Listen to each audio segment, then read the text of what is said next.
Real Partiyasının sədri Natiq Cəfərli studiyamızın qonağıdır. Natiq bəy, xoş gəlmişsiniz, xoş gördük. Xoş gördük. Siz də izləyiciləriniz sağ olun. Teşekkür ederim. Natiq bəy, həftə ilə dediyimiz kimi daha çox, həftənin ən çox danışılan hadisəsi Moskva görüşü oldu. Çünki gözləntilər çox idi, xüsusən 28 bəndli sülh planı istiqamətində və belə aydın olundu ki, 4 mərhələli şəkildə, 4 hissədən ibarət olaraq bu plan müzakirəyə çıxarılıb. Əslində elə son xəbərdən başlamaq istəyirəm ki, Moskva görüşünün ardınca Ukrayna nümayəndə heyəti Floridaya getdi. Orada 2 görüş ard-arda keçirildi, ancaq nəticə barəsində heç bir detal açıqlanmır. Səssizlik nə əlamətidir? Bir tərəfdən yaxşıdır bu səssizliyin olması, çünki megafon diplomatiyası son nəticəyə əldə etməyə maneçiliklər yaradır. Yəni, hansısa bir səssizlik varsa, deməli, hansısa müxtəlif və görüşlər davam edirsə, ən əsası da budur, deməli, hansısa istiqamətdə müəyyən məsələlərin uzlaşdırılması və yaxud da razılaşdırılması mümkündür. Sadəcə problem odur ki, bugünkü vəziyyətdə Putin və Rusiya müharibəni dayandırmaq istəmir.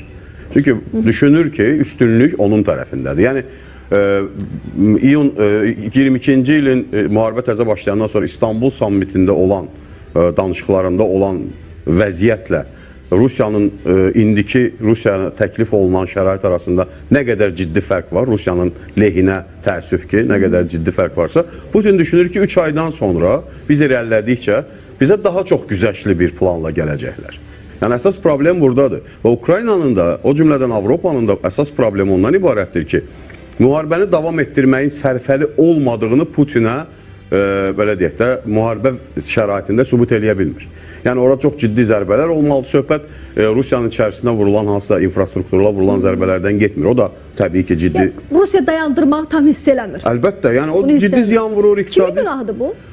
Bu, hər tərəfin günahı, yəni bu müharibənin strateqlərinin günahıdır. Amerika Birləşmiş Ştatlarının da, Avropanın da, Ukraynanın özünün də. Niyə? Çünki müharibə artıq 4-cü ildir gedir. Yəni, gəlib bu mərhələyə çatmasına qədər hazırlıq işlərini tamamlamaq lazım idi. Əslində, 2008-ci ildən hazırlıq işlərinə başlamaq lazım idi. Rusiyanın Gürcüstana təcavüzü, avqust hadisələri, ondan sonra 2014-cü il Krımın ilhağı.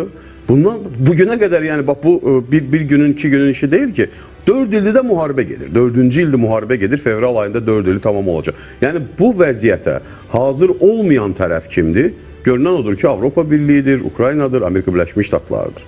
Yəni problem budur. Yəni haqlı olan tərəf Ukraynadır. Torpaqları işğal olunub, ərazisi darmadağın olunub, 10 milyona yaxın insan qaçqın, məcburi köçkün düşüb, 10 minlərlə, 100 minlərlə itkiləri var, dağılan şəhərləri var, işğal olunan torpaqları var.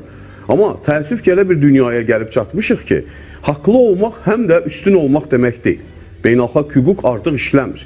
Beynəlxalq hüququn işləmədiyi yerdə nə dövrəyə girməlidir? Güc. Bax, bu gücü də göstərə bilmirlər. Bu da təhlükəli tendensiyadır. Yəni, güclə, yəni Rusiya istiqamətindən əlbəttə ki, təhlükəli tendensiyadır. Güclə istədiyini əldə edərsə, bu artıq bir presidenti çevirir. Razıyam sizlə, belə dünyanın da indi bu dəqiqə Trumpa da Avropanın bildirdiyi irad ondan ibarətdir ki, Ukraynalıların da, belə deyək də, publik şəxslərin olmasa da, ən azından mediada gedən məsələlər ondan ibarətdir ki, Trumpın planı daha çox Rusiyaya sərfəldir. Bəzi punktlarını da görəndə görürük ki, doğrudan da Rusiya tərəf müəyyən addımlar atılır. Amma Rusiya bunu qəbul etmir. Deməli, Rusiya bundan daha üstün bir mövqedə hansısa danışıqlarda üstünlük qazanacağını düşünür. Bunun da səbəbi odur ki, sahada təəssüf ki, irəliləyir. İşğal faktını davam etdirir. Şəhərləri və kəndləri çox az belə irəliləyiş olur, məsafə olaraq, amma irəliləyiş olur. Dinamika, taktiki üstünlük təəssüf ki, Rusiya tərəfdəndir və Putini müharibəyə dayandırmağa məcbur edən ancaq və ancaq cəbhə bölgəsində olan dəyişikliklər ola bilərdi. Hansısa neftarima zavodunun vurulması yox, hansısa hava limanının vurulması, hərbi obyektin vurulması yox. Yenə təkrarım, bu ciddi bir problem yaradır Rusiya üçün. Amma qoşunların irəliləməsinin ki, heç bir qarşısını almır. Ona görə də əgər Qərb, Avropa Birliyi, Ukrayna ilə birgə Rusiyanı durdurmağın yolunu tapa bilmirlərsə, bundan sonraki növbəti təklif olunan təkliflər Rusiya üçün daha əlverişli olacaq və Putin də mənə elə gəlir ki, buna çalışır. Putin daha sərt açıqlamalarla çıxış etdi ərzində. Xahiş edəcəm, mən qrafik təsvirimizi ekranlara gətirək. Dediyimiz kimi, həftənin ən önəmli hadisəsi Moskva görüşü idi. Moskva görüşündən sonra liderin verdiyi mesaj diqqət çəkir. İlk olaraq təbii ki, Zelenskidən açıqlama gəldi. Yəni, Cenevre görüşünün təkmilləşdirilmiş versiyası istiqamətində istiqamətində müzakirələr aparıldı, amma hələ də tam yekun şəkildə Moskva görüşü ilə bağlı Ukrayna tərəfi məlumatlandırılmayıb. Təxminən bir sutka sonra Tramp danışdı. Tramp isə açıqlamasında yenə Zelenskini günahlandırdı ki, mən onunla görüşdə olanda demişdim ki, kartların yoxdur və biz Rusiyanı dayandıra bilməyəcəyik. Yəni Rusiya tərəfi qəti şəkildə dayanmalıdır. Amma ən diqqət çəkən açıqlama Putindən gəldi. Məhz Hindistana, yəni xüsusən də Hindistan səfəri çərçivəsində qeyd etdi ki, Rusiya istənilən halda Donbası və Novorossiyanı alacaq. Sizə desək, daha sərt şəkildə təkliflərlə çıxış edə bilər, tələblərlə çıxış edə bilər və yaxud daha çox Rusiyanın lehinə olan yeni bir planla üz olunur. Söhbət o Novorossiyanı daxil edilməsi məsələsi ola bilər. Hətta gələcəkdə Nikolayevin, Odessanın orada bir cümləsi də var idi Putinin ki, Qara dənizdən Ukraynanı kəsə bilərik. Yəni Qara dənizdəki hücumlara cavab olaraq o ifadəni səsləndirilmişdi. Faktiki olaraq buna bir kompleks baxmaq lazımdır. Kəsə bilərmi?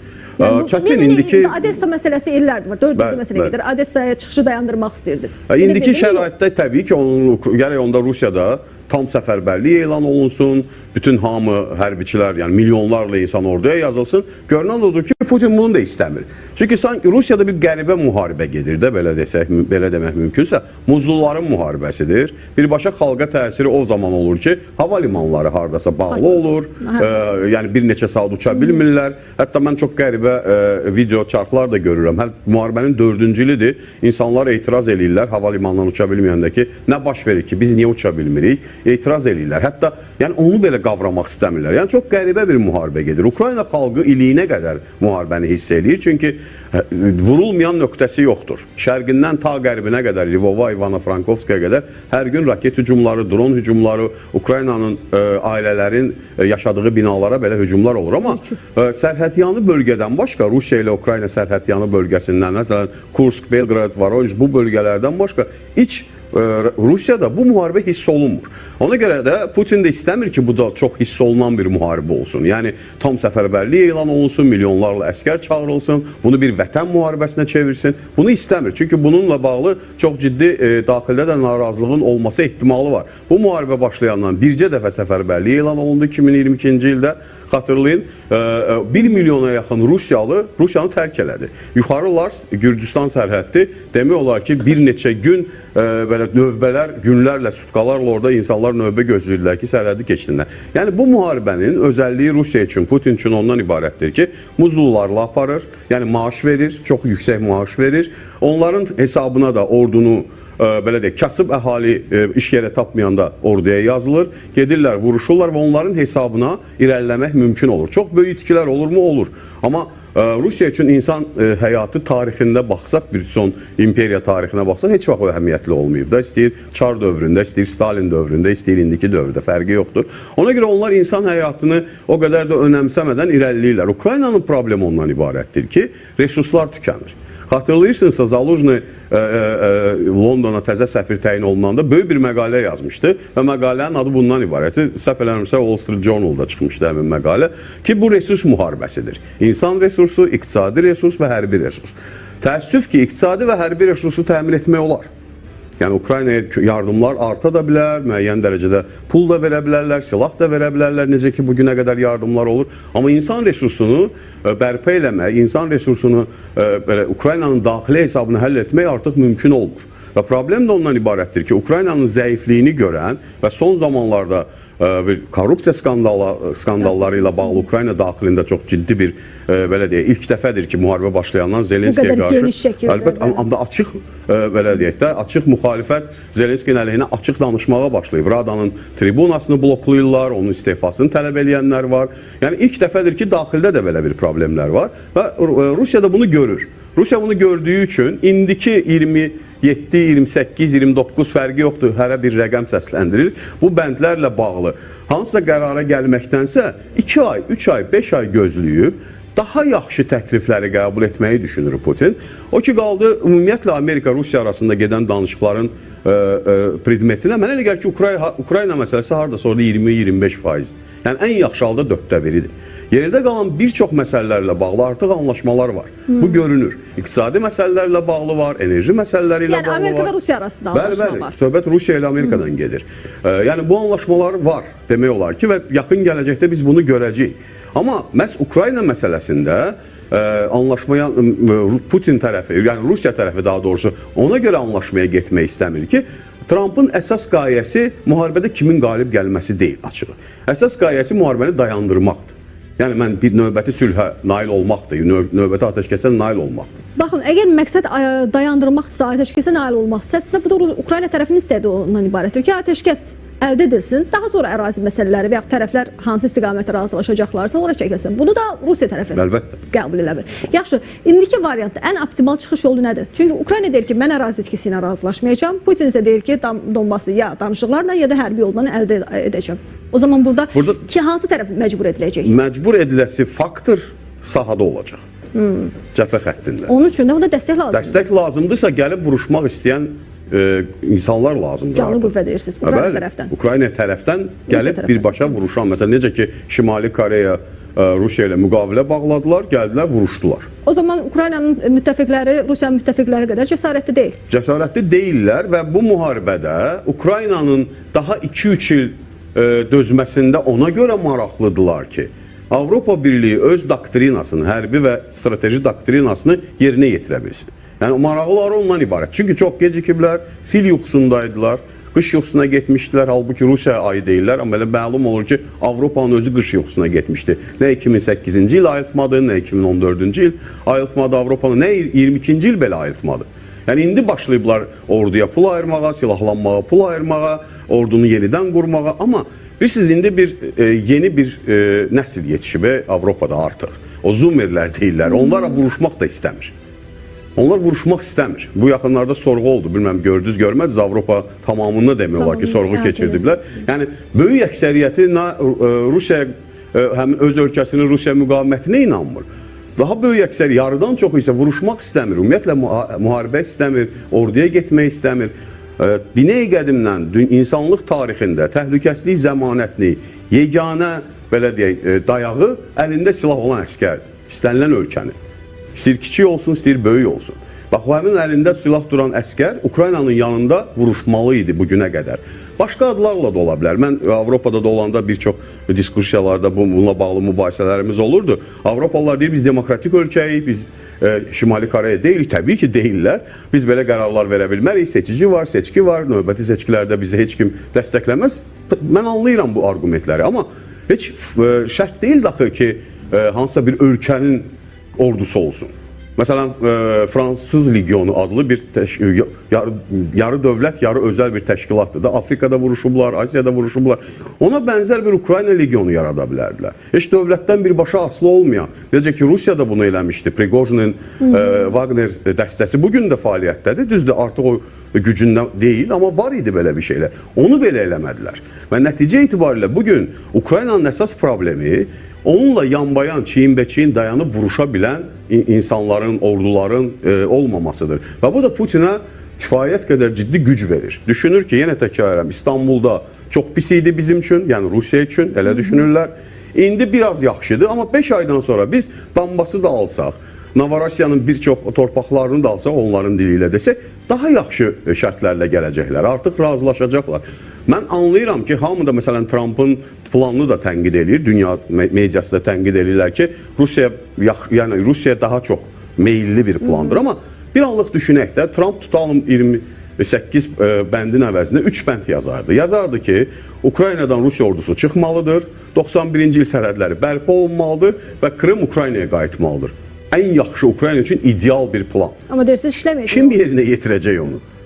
Ya bu reallıq deyil. Amma bu da hüququn çiğnənilməsi olacaq. Məsələn, güc vasitəsilə əgər imzalanacaqsa, güc vasitəsilə imzalanacaq. Bu təsdiq ki, bu da biz daxil Sovet məkanı üçün çox da təhlükəli bir president yaradacaq. Haqlısınız, amma bizim üçün də beynəlxalq hüquq var idi də. Biz beynəlxalq hüquqla mı aldıq öz torpaqlarımızı? Güclə bu. Yəni indi siz deyirsiniz, hazırki variantda təklif olunan sülh maddəsi ilə və yaxud planı ilə Ukrayna tərəfi razılaşmalıdırmı? Yəni əgər gücü, mən çox istərdim ki, güc təpər tapıb, hardansa dəstək tapıb, güc tapıb, təpər tapıb, bəlkə də bütün Ukrayna mobilizə olunmalıdır, xalq gələcəyini sual altına salınması üçün güc tapıb, ya vuruşmaq lazımdır, yəni Rusları tamamilə heç olmasa böyük bir ərazidən çıxartmaq lazımdır, ya da ki indi dayanıb Finlandiya modelinə getmək lazımdır. Başqa bunun çarəsi yoxdur sadəcə. Yəni söhbət ondan gedir ki, beynəlxalq hüquq bilirsiniz fetişləşdirilmiş bir anlayışdır. 75-ci ildən sonra daha çox beynəlxalq dildə istifadə olundu. Helsinki konfransı oldu.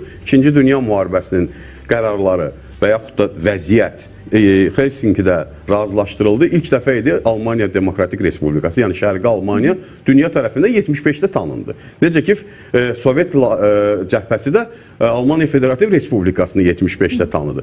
Xahiş edəcəm, Helsinki ilə bağlı bizim təsvirimiz var ekranda. Bəli, yəni söhbət ondan gedir ki, o beynəlxalq hüquq 75-də bərqərar olundu. Neçə il işlədi? 79-da artıq işləmədi. SSR Əfqanistana soxuldu. Yəni bu bir neçə il ərzində darmadağın olan bir beynəlxalq hüquq gördük. İndi isə çox təəssüf ki, ümumiyyətlə işləmir.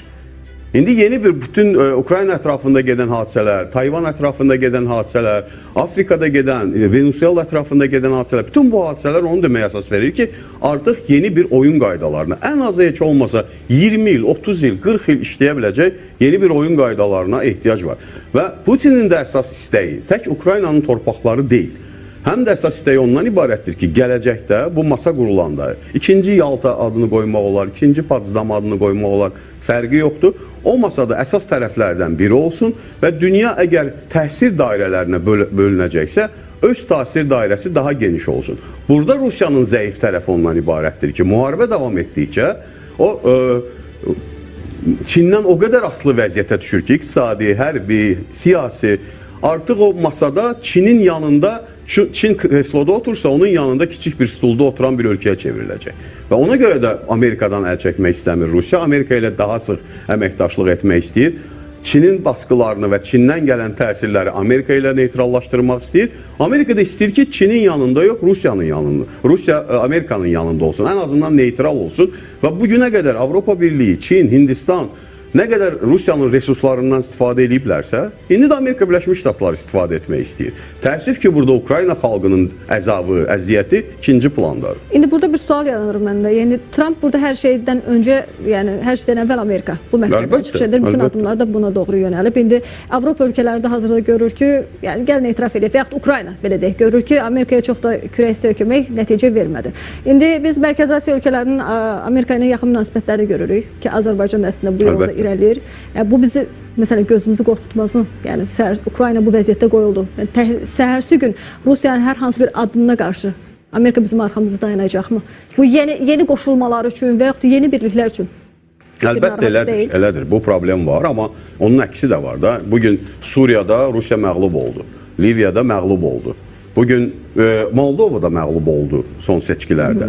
Cənubi Qafqazda zəiflədi. İndi Rusiyanın yanında durmaq istəyən ölkələr bununla bağlı nə düşünürlər?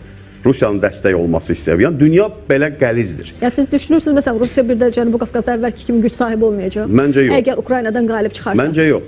Bu çox yazılır, çizilir və dünyada da müzakirə olunur ki, bu qədər ordu harasa saldıracaq, nəsə olacaq Ukraynada. İştahlandığı üçün güclə mən hər şeyi əldə edirəmsə, yəni bunu davamlı Amma Rusiyanın tarixinə də baxanda, keçmişinə də baxanda Rusiya qurd kimi davranmır. Qurdun dişinə qan dəyəndə daha irəli getmək istəyir. Rusiya daha çox ayı kimi davranır. Bir qalibiyyətdən sonra ona quş yuxusu lazımdır. Bir heç olmasa bir neçə il özünə gəlməsi lazımdır. Yaralarını sağaltmalıdır, biraz özünə gəlməlidir. Bu templə iqtisadiyyatı onu dözə bilməz bu hərbi rejimə. Yəni bir müddətdən sonra daha normal rejimə keçməlidir iqtisadi model. Çünki indi təsəvvür edin ki, büdcənin az qala 40%-dən yuxarı sırf hərbi xərclərə gedir. Yəni belə uzun müddət bu saxlamaq mümkündür. Dünyada bunun örnəyi yoxdur. Yəni ona görə də Rusiya da həmən harasa saldıracaq fikrini mən yanlış sayıram. Çünki Ukrayna da zaten 4 ildir bataqlığa batdı. Ukraynanı 3 günə güya işğal eləyəcəkdi. 3 günə məsələni həll eləyəcəkdi. Bir həftəyə məsələni həll eləyəcəkdi. 4-cü ildir müharibə gedir. Ona görə də bu anlamda mən düşünmürəm ki, Rusiya daha aqressiv davranmağa başlayacaq. Hə, bir müddətdən sonra təhdid kimi qalacaqmı və təhdid böyüyə bilərmi? Təbii ki. Ona görə də istəyir bizim bölgə olsun, istəyir ətraf ölkələr olsun, təhlükəsizlik çətirinin gücləndirilməsi haqqında düşünəcək. Çünki məsələn Azərbaycan da bir tək Amerika Birləşmiş Ştatları ilə yox, Çinlə də yaxşı münasibətlər qurur, Türkiyə ilə strateji ittifaqımız var, Britaniya ilə normal münasibətlər var, İsrail ilə normal münasibətlər var. Bütün bunlar təhlükəsizlik çətirinin elementləridir. Yəni bu bizim bu müdafiə strategiyamız kifayət eləyirmi Rusiyanın yəni iştahlanması fonunda? Ən azından ciddi şəkildə çəkindirici gücə malikdir. Eyni şeyi indi Orta Asiya respublikaları da eləyir də. Çox maraqlıdır ki, məsələn bizim bəlkə də nəzərimizdən qaçır, amma Çinin orada ciddi rolu artdıqca Orta Asiya respublikalarında Çinlə məsələn Qazaxstanın birbaşa müqavilələri var. Suverenliyinin qorunması ilə bağlı, müstəqilliyin qorunması ilə bağlı. İndi təsəvvür eləmək mümkündürmü ki, bu müqavilələr çərçivəsində Rusiya Qazaxstana hansısa bir hərbi müdaxilə etsin? Yəni qarşısına Çini ala bilərmi bu anlamda? Və yaxud da Cənubi Qafqazda qarşısına Türkiyəni ala bilərmi? Ukrayna ilə bacara bilməyən bu illər ərzində, düzdür, torpaqlarını işğal eləyir, amma hədəflərinə hələ də çatmayan bir Rusiya Türkiyə ilə bacara bilərmi? Yəni söhbət ondan gedir ki, mən düşünmürəm ki, bilirsiniz, bəzi bəlli tezislər var. Dünyada, mediada, hər yerdə səsləndirilir. O tezislərin altı doldurulmur. Bunun bir neçəsinin adını çəkə bilər. Məsələn, Çin ən böyük təhdiddir. Mən Amerikalı dostlarımızdan və yaxud da siyasətçilərdən də soruşuram, niyə təhdiddir sizin üçün Çin? Çin gəlib Amerikanı işğal eləyə bilər, məsələn. Dərinliyə inəndə görürsən ki, təhdid odur ki, biz rəqabətdə uduza bilərik, iqtisadi rəqabətdə. Mən iqtisadiyyatda tam rəqabətli mühitin bərqərar olmasını çox arzulayan bir insan kimi, mənim üçün lap yaxşı Amerika ilə Çin rəqabət aparsın da. Çin niyə təhdiddir ki, sizin Amerikanı tuta bilər, işğal mı eləyə bilər, gəlib haradasa sizin hərbi infrastrukturunuzu dağıdar? Yox. Deməli, burada təhdid məsələsi, məsələn, Çin təhdiddir anlamı necə bir mifə və yaxud da böyük bir hərbi kontekstdə deyilən cümlələrə çevrilibsə, Rusiyada təhdiddir məsələsi bir o qədər şişirdilib.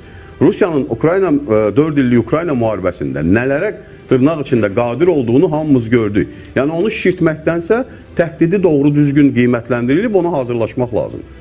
Aydın. Təşəkkür edirəm Natiq bəy. Çox sağ olun. Ümid edirəm ən azından masadan necə qalxsalar belə Ukraynanın lehinə qalxar ki, nə qədər olsa müəyyən müddətdən arzumuz bundan ibarətdir. Müəyyən müddətdən sonra Rusiya iştahlanmaz.